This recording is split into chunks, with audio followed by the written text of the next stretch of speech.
Hi, this is Tony Whitbeck, the CEO of Key Management Group.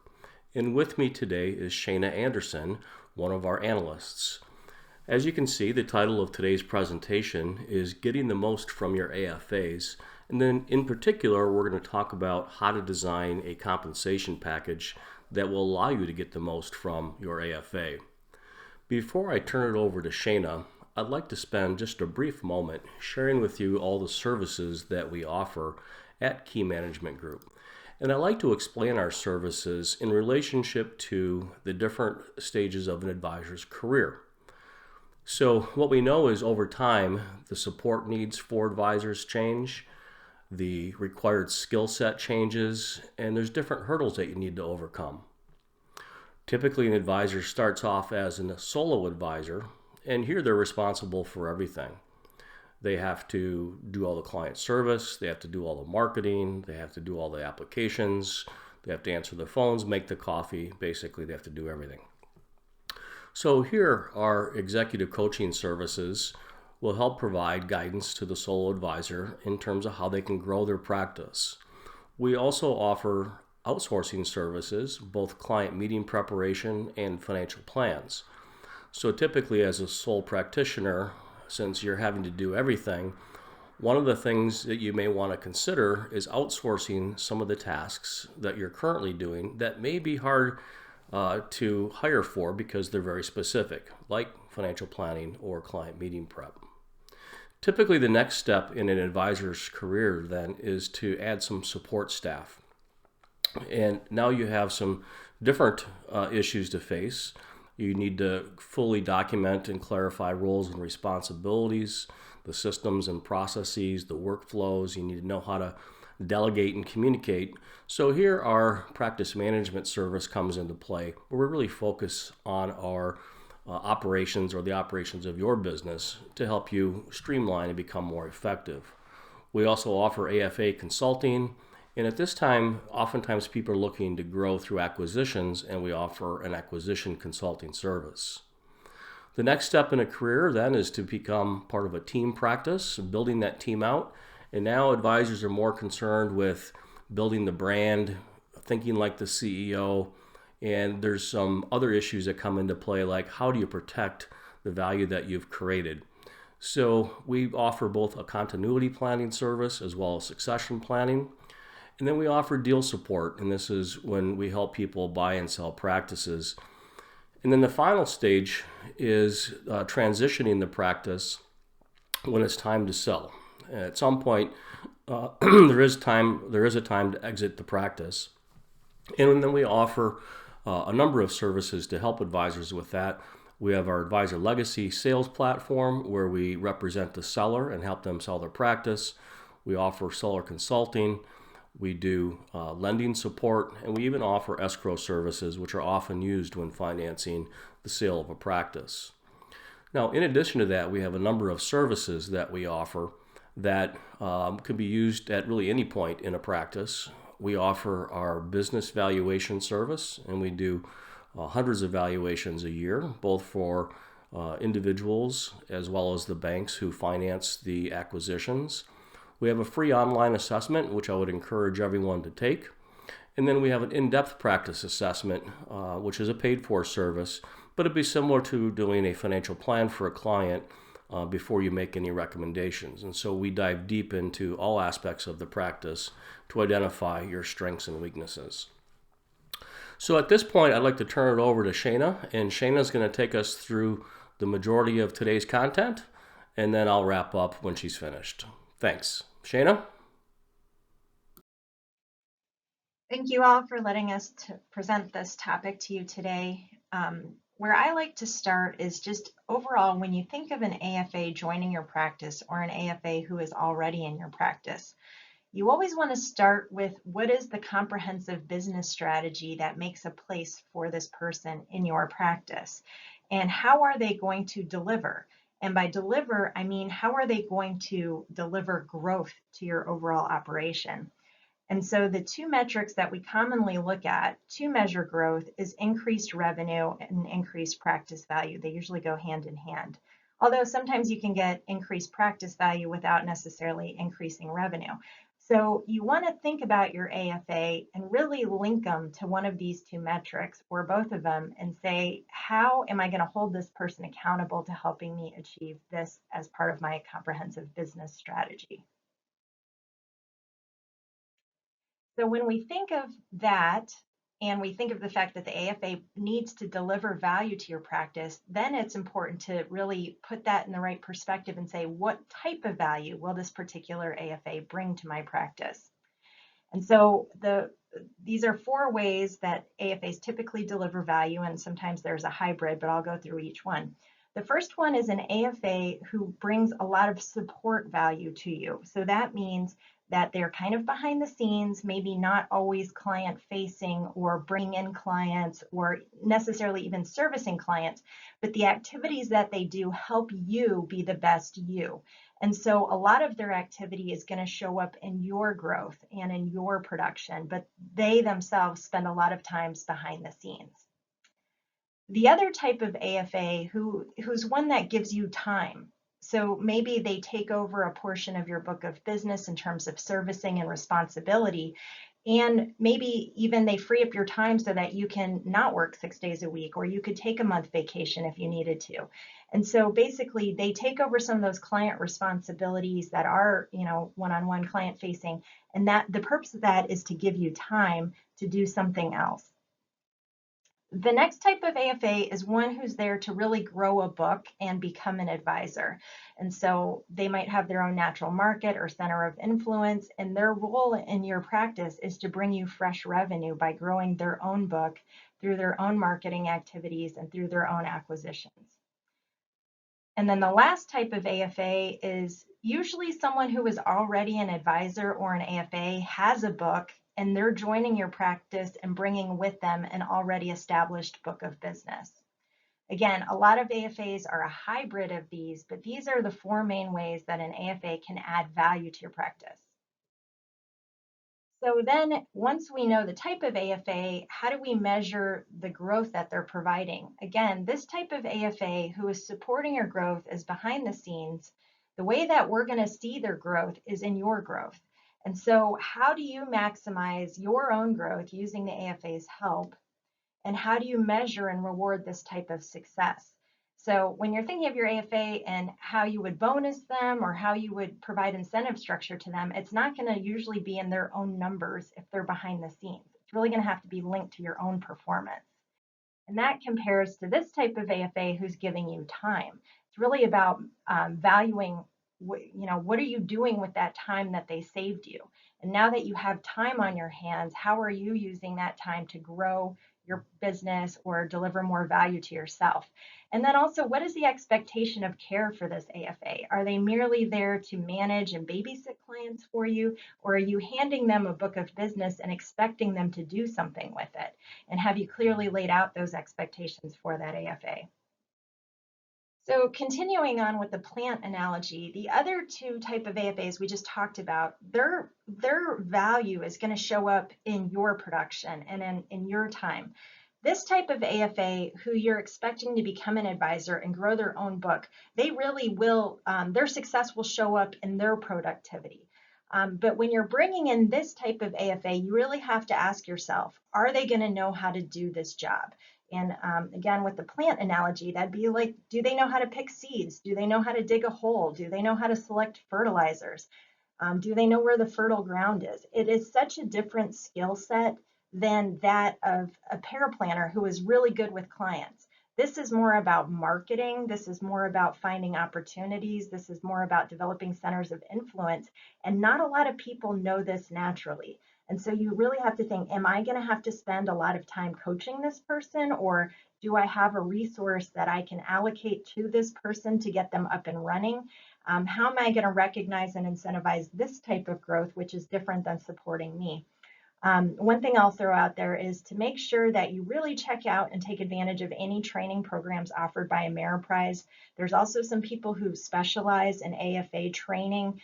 At Key Management Group, we do have coaches dedicated to AFA coaching, and so they can be a bit of an accountability partner for your AFA trying to develop the skill set. And a lot of it goes back to the same stuff that made advisors successful way back. It's the scripts, it's knowing how to sell, it's knowing how to close, it's developing centers of influence, asking for referrals, managing your time so that you're um, looking at your pipeline well in advance.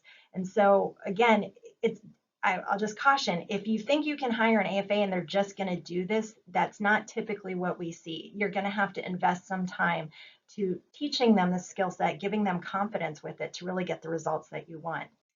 And then lastly, I would say this is the most different animal of all, and that's the experienced recruit who is bringing this book of business. And one thing I'll say that I see with these deals is they can bring a lot more value than just revenue and assets under management. Sometimes that revenue will actually lead to a higher payout rate in subsequent years for you. You might also qualify for a higher planning bonus. It might lower your global admin fees. You might also qualify for one of the practice builder bonuses. If you don't know about that, you'd want to get with your local leadership about whether or not you're bringing in this recruit if they would qualify. It will result in a higher book value for you. The flip side of that is also what risks are you taking on when you bring this person in?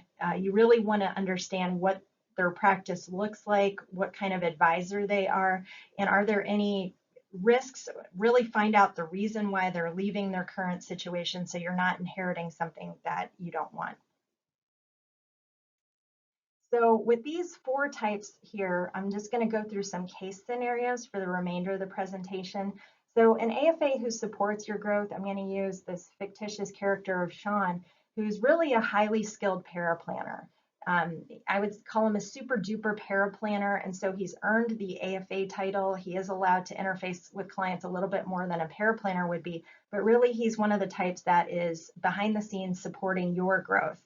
And on the other end, I have James, who's a practice builder recruit coming in with a book from another firm. And then in between, we have some of these hybrid types. We have Neil, who I will call a servicing advisor, who has been handed some clients by you to take care of while also being expected to bring in new clients of his own and build his own book of business. And then Hannah, who's a hybrid type as well, maybe does a little bit of support, does a little bit of work with assigned clients, and is also growing a book of business. So after you think about your practice, you think about the type of growth and the strategy for how you want to get there, the type of support you need. The next really important thing is to make sure you're matching the personality of the person with the type of support you need. And so if you are someone who is a rainmaker, swimming in so many referrals, you just can't even handle them. So you don't really need a marketing type of AFA. You really just need what I would call a Johnny on the spot who can come in, pick up wherever you leave off, be handed a client, know what to do with them, know all the opportunities. You might want someone like Sean, who's organized. He can find the opportunities. He can finish sentences for you. He doesn't need a lot of explanation for things. He can just pick up wherever you leave off. And his expectation would not be that he does a lot of marketing of his own. These types of people tend to like stability. They don't mind being behind the scenes. They like just being your support person. That's very different than someone who you need to grow their own book. I'm going to use Hannah again. So let's say Hannah's hungry, she's driven, she's coachable, she comes in with a large natural market. Maybe she belongs to a large church or a large community where she has access to a lot of fresh clients. She's good at selling, she's an influencer. Again, very different skill set, but she would really succeed in that role of growing her own book. And then you might have someone like Neil, who's very trustworthy. Your clients really like him. He, does what he says he's going to do, doesn't let things slip through the crack, but he might not be the best at finding opportunities and selling. He's maybe not the most aggressive salesperson. And so a lot of times it's an art of making sure that the person you're hiring matches the type of role you need them to fill. Otherwise, it's not likely to result in success without a lot of your time and effort and coaching and training them to be that type of person that you need them to be. So let's say you found the right AFA for the value you need them to bring, and you match the personality, but now how do you pay them? That's a whole nother animal that we're going to talk about next. Again, you're going to want to start with the goal of growth, and you're going to want to link as closely as possible that person's compensation to their success in bringing growth to your practice in the type of growth that you're looking for. So I'm going to do two different scenarios here with an example of a $2 million practice. So 2 million of revenue. So let's say this is your book right now. You're getting very busy. You decide the only way you're going to grow is with an AFA. Okay, so your 2 million practice, let's say you're at the 90% payout rate. So it's 1.8 million in revenue that you have. So you bring in Neil to help you service some of your clients and just free up some of your time. So you assign basically 200 of GDC, but that results in 180 of revenue to you. Okay, it's important to note that at the moment you assign that revenue to the AFA, there's no new growth to your practice. Shuffling GDC between one person to another does not result in growth. Whereas if you have the practice builder coming in, James, and he is also servicing 200,000 of GDC that he's bringing into you, that is growth. And that's where you might bump up to the 91% payout rate. And so not only are you getting the fresh revenue, you're getting a higher payout rate. So day one, James is bringing revenue and growth to you, whereas it's going to be different for Neil. So the way to look at this is for James, that 200,000, which results in 180 of revenue net of payout roughly. Let's say you pay his expenses, you pay him, it costs you 150. Then you're looking at $30,000 profit. You're better off for hiring James right off the bat. With Neil, you already had that 180 of revenue. It's not new, yet you have to afford him out of that revenue. And so at first, Neil is going to show up as an expense to you, not as a benefit. But where he's going to really show his value is by taking that book of business off your hands, you will have new growth. And so what I would just say is make sure you've really thought through the path of assigning clients to Neil. How is that going to result in that new growth? And one of the things we help advisors calculate is what does that new growth have to be for you to break even? For you have this new expense of Neil. You're paying him, let's say 100,000. His expenses might cost 50,000 with rent, home office expenses. You have 30,000 left, but before you hired him, you had 180 of revenue and you didn't have those expenses. So what kind of growth do you need for this to be a win-win? How long do you think that's going to take? And when are you going to know that this is a profit center for your practice? So the moral of the story is build your AFA arrangements that reward growth and not necessarily GDC, because in that last example, both AFAs were producing or managing the same amount of GDC, 200,000, yet one led directly to growth, and the other one, it was a little bit of a less direct path to growth. I'm not saying it's not possible or not good. It's really important to do that too, but it's just not as easy to measure the growth. You have to have a very clear strategy for how you are going to use your time to lead to growth. So most of what we've talked about so far is how AFAs add value to you and to your practice. But for it to be a win-win relationship, you also have to think about how you are going to add value to your AFA. And a lot of that shows up in compensation. And so when we talk about compensation, what you see on the screen here are the different levers that you can play with as you sculpt together the package that's going to entice and keep your AFA happy. One of the first levers that we talk about when someone tells me, oh, I'm hiring an AFA, how should I compensate them? One of the big ones is do you want this to be a W-2 situation or a 1099? And that's really an IRS classification of how much of their time you manage, how much of their activities you direct.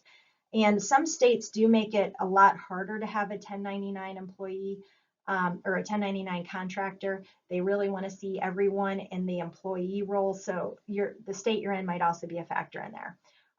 Then, let's say you do go the W-2 route, which I would say is probably more common.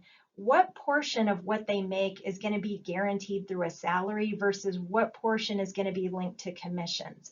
And sometimes people think that commissions are always 1099, but that's not true. If you go through some of the payroll providers, commissions or comp splits can be paid as W-2 wages. So it's the matter of how much stability do they want versus how much upside potential do they want, which would be reflected in commissions. The next thing is who's going to cover expenses? Who's going to pay that rent for the AFA? Who's going to be paying the paraplanners who support that AFA if they use some of your staff workers' time? Is it shared between you two? A lot of times the expenses will go hand in hand with whether they're W-2 or 1099, because if they're W-2, they don't really want a lot of expenses because they can't write them off, whereas typically you could as part of your business expenses. So those two do impact one another. The next is comp splits. And I would say the most common ways I see that is divided out, where there might be a comp split on assigned clients that's different than a comp split on new clients they bring in, typically with new clients being more richly rewarded than assigned clients. So you might assign them, 100 clients and pay them a 10% comp split or a 20% comp split. But if they bring in new business, let's say their mom and dad become a client or someone they knew from college becomes a client, you might give them a 30 or 40% comp split. So there will be some differential there. One of the next ones is who owns the clients. Are you giving them equity and saying, oh, any client you bring in, you basically own that client relationship, or are you retaining the equity? And then the other thing that can factor into the deal is things that are not necessarily financial yet are important to your AFA. Things like, what is their title? What is their role in the practice? What location do they work out of? Do they have fixed hours? Are they able to make their own schedule? What benefits are there, health insurance, etc. So to go through some case studies, back to my example of Sean, who is more of a behind the scenes, highly skilled paraplanner with an AFA title, who is Johnny on the spot for you in every way possible. Again, he's helping you grow your book of business. And so to measure his success from his own PPS report would not be very meaningful, because everything he does is going to go to your revenue as being the advisor. So what I typically see for a situation like this, especially because the Sean types tend to like stability, is we would see a base salary that would generally be the bulk of what they make, followed by a year-end bonus based on practice goals. So as they help you achieve whatever your goals are for the year, they would get a bonus at the end of the year. Sometimes people do things semi-annually. It really depends on what kind of tracking nightmare you want to create for yourself, how often you bonus. But the base salary and bonuses would probably be the most typical structure I would see for that type of AFA. So what that would look like is it would be really rare for me to ever see someone like Sean being 1099. It would mostly be W-2.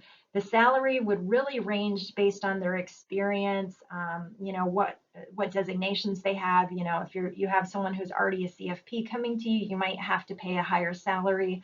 It also depends on how big your practice is and how many clients you have, what kind of hours they work. There's a lot of things that can factor into salary, so it's quite a broad range there. Expenses are generally always going to be covered by the advisor in this scenario. There's generally not going to be a comp split on assigned clients. Even a lot of times we won't even see clients assigned specifically to this type of AFA, but even if they are, usually I don't see a comp split for them. That's part of their salary. You might offer a comp split on new clients. This will not be a huge portion of how they spend their time or what they do. It's just kind of to throw them a bone if they bring you some people from their natural market. It's a way of rewarding them for that. Usually there's no equity at all in the practice. And then the bonuses would be based on, again, overall contributions to the practice, which might be measured by things linked to the practice's growth, financial plans, or the achievement of a certain financial planning bonus at the practice level, and new net flows brought into the practice. Okay, I'm going to go to the other far side now, where we have James, who brought a practice in with him, and he's assuming the role of an AFA as part of your team. So what is the value of this addition to your practice? For someone like James, it can really go either way. It depends a lot on the state, but these people usually already have their own systems, their own way of doing things, and you're not really controlling much of their time or telling them or designating to them a certain way of doing things. So you could get by with the IRS definition of a 1099 contractor. In situations where a salary is paid for these people, I typically see the exemption salary for the state, which is basically the minimum salary you can pay them without having to pay them overtime, if there is a salary at all. A lot of times there's not a salary, so it's just 1099. Expenses covered, I would say, are typically covered by the AFA. There might be a few things split, like rent, A lot of times it's not uncommon for me to see the AFA write a check to the advisor to cover their own home office expenses like ticket charges and licensing, things like that. There's typically a higher comp split on assigned clients if there are any assigned clients. A lot of times they come to the table and there's no commingling of clients. It's just these are your clients, you're going to work in your own silo. Or maybe once in a while there'd be a few clients thrown to them from the advisor's practice. Now on the I'm calling them new clients, but really on the clients that this type of AFA brings to the practice, a lot of times their option is to be a standalone advisor or to be an AFA within your practice. And so one thing that you're competing against is the payout grid for them as a standalone advisor. And that would typically be 72% unless they're a very big producer. And so if you are going to give them a comp split on the clients, that's the rate you're competing with, and you want to be mindful of that. So your compensation rate is probably going to be higher than theirs, and so you can afford to pay them more. And that's kind of the sweet spot you have to find. Equity, that's an interesting one that kind of goes with the expenses. So if you're taking on a lot of the risk, a lot of the expenses, you're probably going to want to retain some skin in the game and not give them full equity. Now, if they are taking on all their own expenses and things like that, that's when I would typically see they retain the right to their clients. Being mindful though that under Ameriprise, you're the franchisee. So if you call home office and ask who owns the clients, they're going to say you do, even though James brought these clients to the table.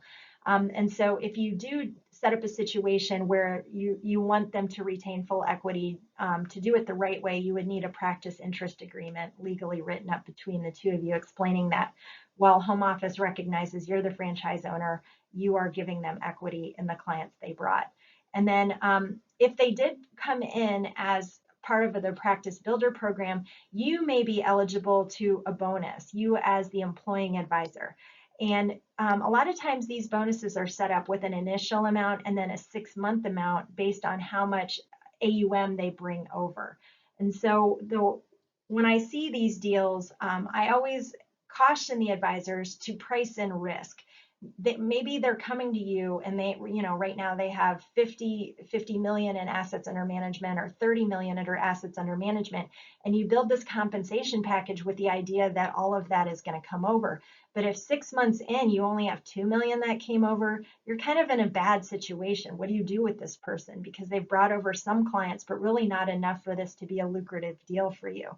And so, before you hire this person, I would say really think through the best case scenario and the worst case scenario and give yourself plenty of outs so that if they're not performing and the assets don't come over as proposed, you don't get stuck with this high paid employee or this person that you're on the hook for who isn't producing, because that's not going to contribute to your overall growth. It's just going to be an added expense that hurts your overall practice. The 6-month goal is a good one to have. You're going to have a fairly good idea 6 months in if this person is able to bring over assets or not. And so those are just some tips for that type of AFA. HANA is maybe one of the most difficult types of AFAs to really think about the compensation plan because it's quite complex. And when you have an AFA who has responsibilities in these different areas, you want to make sure you don't set up a compensation plan that cannibalizes value in another way. For example, if you set up a comp plan that only rewarded her for growing her own book, yet you need her to support you, that's not a great situation because she's going to start saying, oh, well, the only way I get paid is if I grow my own book. I'm not going to call back your clients because that's time away from how I get paid. And so for these types of AFAs, I would say they are the most complex. There's successful ways of doing it, but you have to be really clear about what the expectations are and also how they're going to change over time, which is something we're going to talk about. So the backstory of Hannah is she was a paraplanner for many years. She showed high potential for client-facing work. Again, she came in with a strong national market. And so she wanted to become an advisor in the next 5 to 10 year period, and you fully support that because you believe in her skill set. So one of the most common situations I see for someone like Hannah is, again, let's go with the $2 million practice you have, and you are assigning 200,000 of clients to her. is I would see that she receives some kind of base salary for her support work on the clients you did not assign to her. So the clients you maintain, yet she's helping you service, maybe she's writing plans for you or helping answer client phone calls, etc. She would get maybe a $60,000 salary for that. Don't get married to these numbers, by the way. This is just an example. The salary could be 40, it could be 120. It really depends on excuse me, where she's coming from, what her skill set is. But just for this example, let's say she's got a 60,000 base salary for her support work. Then you assign her clients, and then you give her a payout rate on those assigned clients. So let's say 20% payout on the assigned clients. So for that 200,000, this is really rough math. It doesn't account for your payout rate, et cetera. But let's say she gets another 40,000 from that. And then on top of that, she starts bringing in new clients. And let's say she generates 50,000 of GDC on these new clients she brings in. You give her a higher 30% payout rate on that. So 15,000. If you look at her whole package, it's 115,000 total. Again, this is a very common type of setup that I see. It's not bad and it sounds good, right? But the one thing I want to caution you about with this type of arrangement is something I see a couple years down the road. And that is when Hannah decides she wants to make more money. And by giving her that payout rate on assigned clients, kind of think of your practice as this donut box, right? Your clients are the donuts sitting in that box. And your AFA realizes every time they take a donut, they're getting paid more. And so they're basically poaching your own book of business and just waiting for, instead of growing and doing the other things you wanted her to do to become an advisor, she basically sits there waiting for you to hand her clients. And then a couple years in, you're also going to realize that every time you hand her a client, you're making less money because let's say that client has a lot of managed accounts and SPS, it's recurring revenue for you. The minute you assign that client to her, she's getting a 20% payout rate. And so instead of you utilizing Hannah how you need her to for you to grow, you're going to hold back and not assign as many clients as you should be because you just don't like this setup. And so if you are in a situation where you want to be able to assign clients over time and you don't want to get into this donut box trap, one thing that I typically suggest is to go ahead and give a higher salary and price in the idea that Hannah should be servicing some of your clients. Okay, and part of her role is when you hand her a client, she has to service that client, and that is part of her salary. Then also give her a bonus based on goals.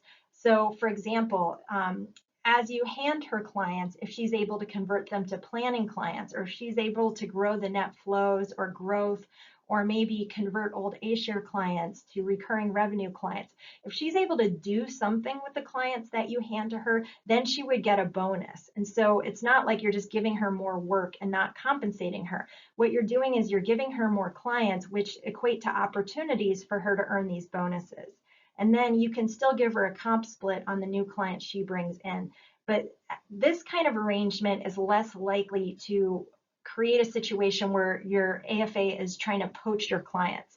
You're still giving her a path forward and a path towards growth, yet she's not just sitting there waiting for a free recurring revenue with every client assignment. So in this example, she would still make 115 or at least have a pathway to 115, but it would alleviate some of that internal struggle that I see a couple of years into those arrangements. The other thing to think about with someone like Hannah is her role is probably going to change over time. And you don't want to set yourself up for a comp system that she outgrows or becomes awkward or works against the direction you're trying to head. And so with Hannah, up front, what we would typically see in the early part is if you look at her time, she's probably going to spend most of her time on support work at first because she won't have a lot of clients of her own. But over time, if you do want to push her into more of the advisor role, you want her to become an advisor, you would see that she supports you less and less and needs more of her own time to support her own clients. So if we do like a 5-year time frame on this, this is how her time might look in any given year, where you can see by 2025, she's mostly doing client work and not supporting you. And so a comp system that might work for someone like Hannah is a salary at first with maybe some bonus opportunities. And then as she does bring in clients, she would outgrow that and she would actually be spending time supporting you. And so it's not inappropriate to drop her salary, even though it's kind of not intuitive for people. They feel like, oh, salary, I should get raises every year as I do more. You replace the salary with a comp split. And if she's being successful in her advisor role, that's actually going to provide her with a lot of upside potential. And then the other feature of a plan like this is over time, you can actually enrich in the comp split. And so what typically happens is the salary drops, and you define that ahead of time. You tell them, okay, in 2021, I'm starting you off with a high base salary. 2022, that salary is dropping. And so the expectation is you would have replaced that with new clients and new client revenue. And as you achieve that and you hit these higher and higher levels of GDC, just like in the P2 grid, higher levels of GDC can result in higher comp splits. So not only do you have more GDC, you're getting paid more on that GDC. So you can see over time, she would be growing her income. She would be getting a higher income every year, yet your fixed expense would be going down. And then you're only paying her when she achieves results. Now, it is awkward, I will tell you. A lot of AFAs feel very uncomfortable with this because they feel like they're still going to be doing the same tasks in year 2021 as 2025 and only getting $40,000 for it, where right now they're getting $80,000. So part of this strategy, again, it's got to be a strategy. You are defining for the AFA what they're doing for that $80,000 in 2021 and how they're not going to be doing certain things in 2025. For example, well, right now, Hannah, you're writing plans for me. We're actually going to outsource that next year in 2022. So all the time you're spending doing my plans, you're not going to be doing in 2022. In 2023, we're going to promote our client service coordinator to a paraplanner. Right now, she's getting licensed. She will be able to take over a lot of the trading and portfolio management that you do in 2023, et cetera. But it should be really well defined so they can see the things coming off their plate. At the same time, again, you're going to want to be supporting them or making sure someone else is supporting them and training them as they grow into the sales role, teaching them how to do scripts for meetings, how to close, how to ask for referrals, doing all the things that are going to make them successful at being a profit generator. So all of the things we've talked about so far are classically what I would call like cash flow and how you're paying them and all of that. The next question that comes up and should be addressed early on in the AFA relationship is, I'm growing this plant, who owns the plant? In fact, who owns all these plants? Who owns the plant, which would represent your practice, but also who owns the plant when they're growing their own book of business? And the one thing I'd say is a lot of times AFAs have a little bit of a misunderstanding about equity, because what they see is, well, you service clients and I bring in clients and I service clients and we both do financial planning and we work together on the case. So I'm an AFA, you're an advisor, we're basically the same thing. If you own equity in your clients, then I should own the equity in my clients. But what I would say is a lot of times there's stuff the AFAs just don't understand. You might think that they understand it, but a lot of times my experience is they really don't. And that's the portion called business ownership that they don't have in common with you. And that is all the risks you take as a business owner, because you're the one securing the real estate contract or buying the building. And you're the one who eats it when there's a lot of market risk. And you're the one adapting to new regulations and laws. And you're the one providing staffing for the office. And you're the one who worked, 80 hours weeks when you started 20 years ago. And they didn't see all of those phone clinics and long hours that you worked to get the clients that you just handed to them. And so I'm quite protective of advisors and their equity, because I do realize that a lot of times AFAs don't understand what is truly entailed in business ownership and the responsibilities of that. And I believe for an advisor, the equity, maintaining it, is your reward for all the risk and the work that you've taken on to be the business owner, not necessarily in your advisor role, but in your business owner role. And so back to the question of who owns the plant, I say you do. And the only exceptions that I say is if the AFA brought it or they bought it. And so that would be the case of James, where he brought the book of business to you. He owned it before, so it would be a little bit awkward for you to suddenly own something he brought to you. Again, it depends on, like, between you and the AFA, who's covering expenses, things like that. The other thing is, if your AFA truly wants to be a business owner, we do have things called AFA buy-ins. And we're seeing these more and more because now banks offer loans for AFA buy-ins. There's a handful of banks that write loans, so AFAs can buy these books of business from their advisor. And if they're willing to take the risk, take out a loan, or fork up cash to buy clients from you, then they have the stomach for business ownership and should be rewarded with equity because they're buying it. And so um, if I start with the AFA versus the advisor, it's not uncommon for me to see an AFA's wish list where they want a high salary, they want stability, they also want upside growth, so they feel like they should get a comp split on new clients they bring in. They also want bonuses when you have a really good year. They want their vacation. They want access to support staff. They want the title and status of an advisor. They don't really want to pay their expenses. A lot of times they don't even know the expenses that you're incurring to have them there. And also they want the equity in the clients that they bring in. And so when they bring this to you and they argue for these things, it's kind of overwhelming and hard to handle, because a lot of times you want it to be a win-win situation. You want to please them, but also this isn't quite fair to you. And so what I suggest for handling this is to offer choices for them that give them this, but in different choices, and then let them pick what's most important to them. So I'm going to show you on the next slide some examples. What you would want to do is offer them a series of options that you've already calculated would be win-wins for you. So you should be neutral on which one they pick, or at least okay with whatever they pick. But this will really highlight for them what is important. So the first one is, this would tease out who really wants stability. So in this case, you would offer a higher salary, you would give them a bonus opportunity, you wouldn't give them a comp split, and you wouldn't give them equity. Yet you're giving them almost a guaranteed income of 100,000, maybe up to 120, okay, with no equity. Option 2 would be a lower salary, maybe no bonuses, but you would give them comp splits on their own clients. So if they're sitting there telling you, I could be an advisor, say, great. If you can be, as you say you can be, you will get a comp split on that. And on top of that, maybe you would let them keep the equity, or at least part of the equity, on the clients that they bring in. So you can see between option 1 and 2, option 1 is higher guaranteed income. So that person would like stability. Option 2 would be someone who really believes in themselves and they like that upside potential, and they like a little bit of the eat what you kill flavor that you're offering to them. And plus they truly value equity. And so they might choose that one.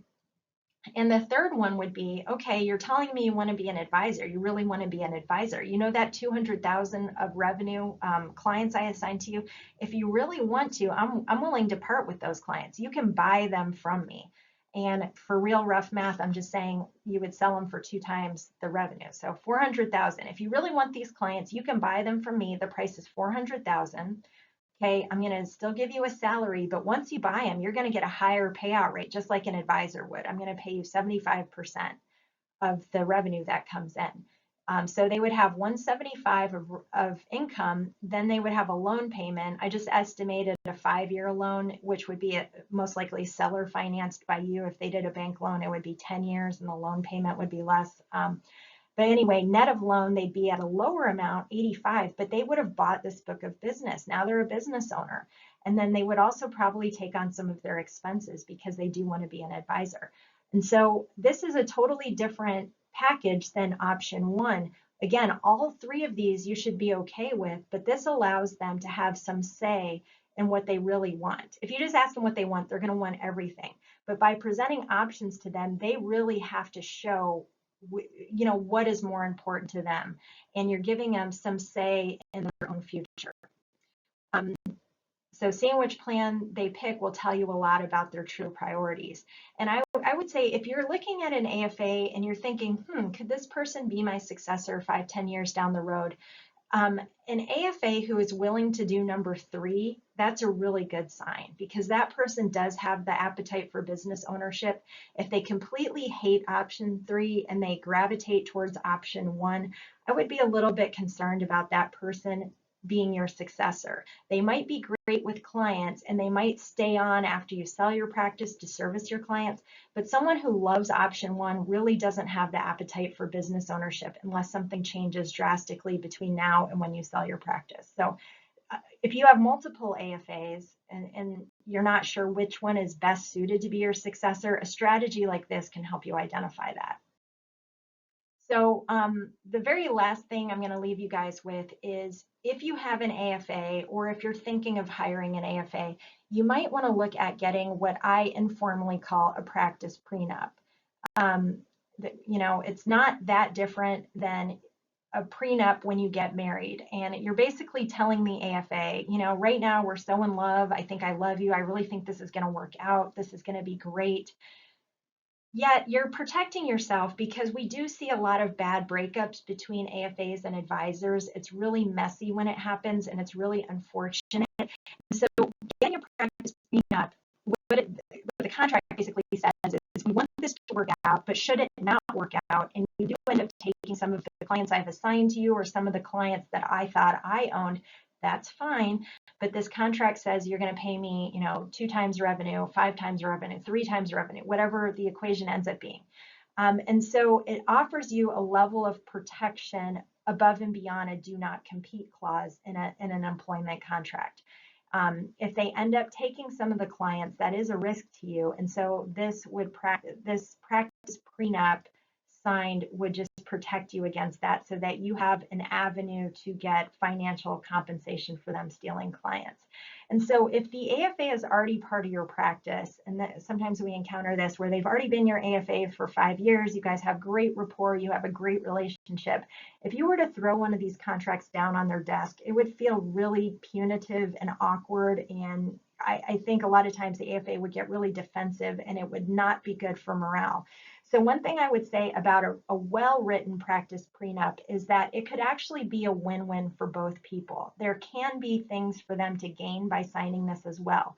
And so the benefits to the AFA would be if you did a comprehensive practice prenup, not only would you cover the breakup scenario, but you could also cover scenarios where if the AFA dies or if they're disabled, and let's say they did bring in a book of business or you had arranged with them to have some kind of equity in the clients that they bring in that prenup, you can state that upon their death or disability, whatever, that you would actually pay their family or their beneficiary for that book of business as well.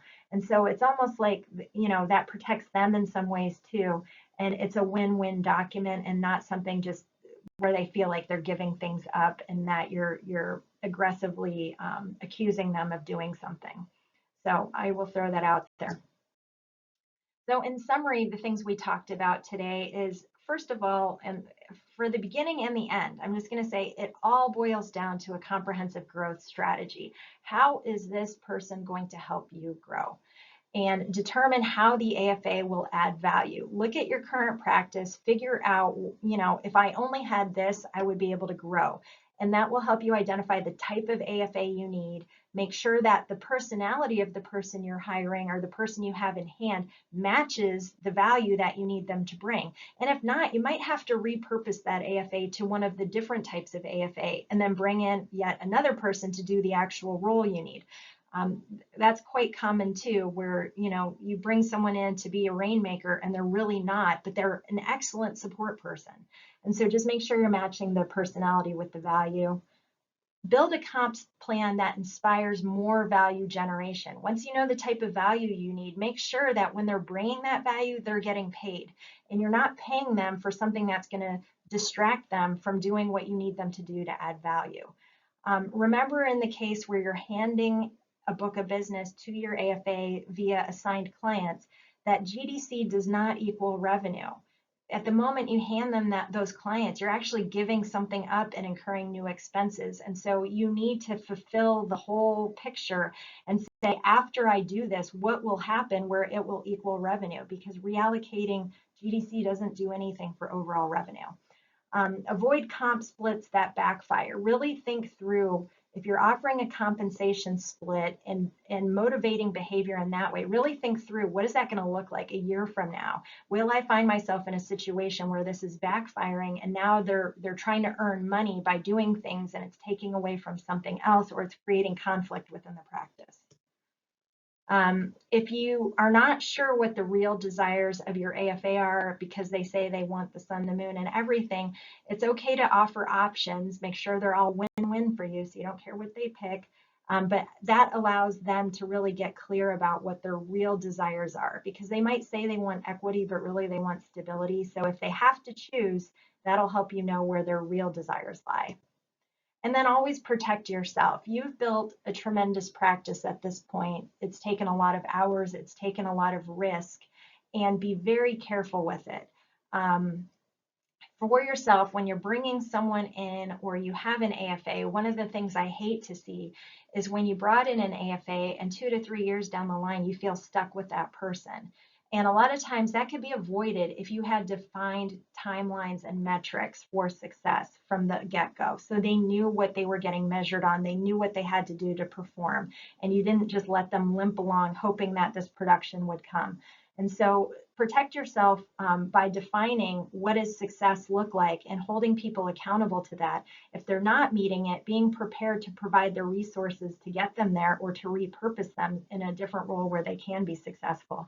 And lastly, legally protect yourself with a practice prenup, or if they're already part of your practice, a practice postnup. If it's a postnup, be prepared to also offer something that's a win-win for them. Like I said, maybe death and disability protection for them.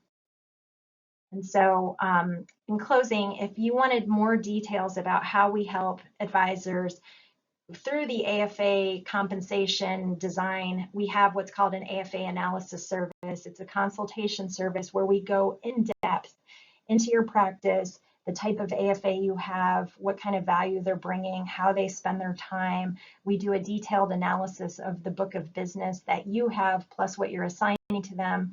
And then we come up with proposals for you on how we think to best align how you pay them with what you need them to do, how to measure it, how to set it up. If it's a comp split, we'll go through how to set it up at home office and paychecks or employee share or whomever you're with. This is a flat fee service. You can buy it from our website. It's under AFA analysis at keymanagementgrp.com. And that concludes this portion of the presentation. Thank you for your attention and allowing us to share with you how we think about AFAs and how they bring growth and value to your practice.